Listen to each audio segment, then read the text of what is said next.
هر ورځ چې مې زده کوونکي ښوونځي او ټولګي ته راځي زه مننه ترې کوم چې ځان یې را رسولی دی.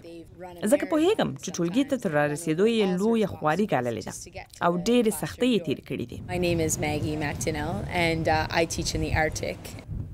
زما نوم ماګي مکډانل دی او زه په شمالي قطب کې ښوونکی یم.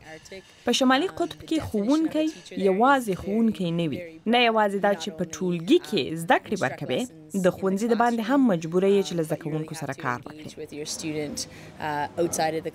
مجبوره یې چې ټولګی او ښوونځی ورته داسې کړئ چې د هغوی هرکلی پکې وشي. هغوی دې باید وګوري. کله کله باید د سلاکار، ملګري یا کورنۍ غړي پټول چلند ورسره وکړئ. زه فکر کوم چې کله بریتانیا یا هند یو زده کوونکی زما ټولګي ته راشي نو حیرانه بشي چې هر ټولګی 4 دیوالونه نه لري.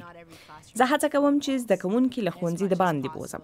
هلته بیا د زده کړو پر عملي پروژو کار کوو. همدا د ښوونې ډېره پیاوړې بڼه ده چې زه پرې کار کوم. څومره چې کولی شم هڅه کوم زده کوونکي سره نږدې کړم او ټولنې ته یې ورګډ کړم. As much as possible, I love integrating my students into the community, creating opportunities. فرصتونه ورته برابروم چې له خلکو سره مرسته وکړي او ځان د دې پر ځای چې د ستونزې یوه برخه وبولي داسې استازي کړي چې خپله ټولنه بدلولی شي. But as agents of change in their community.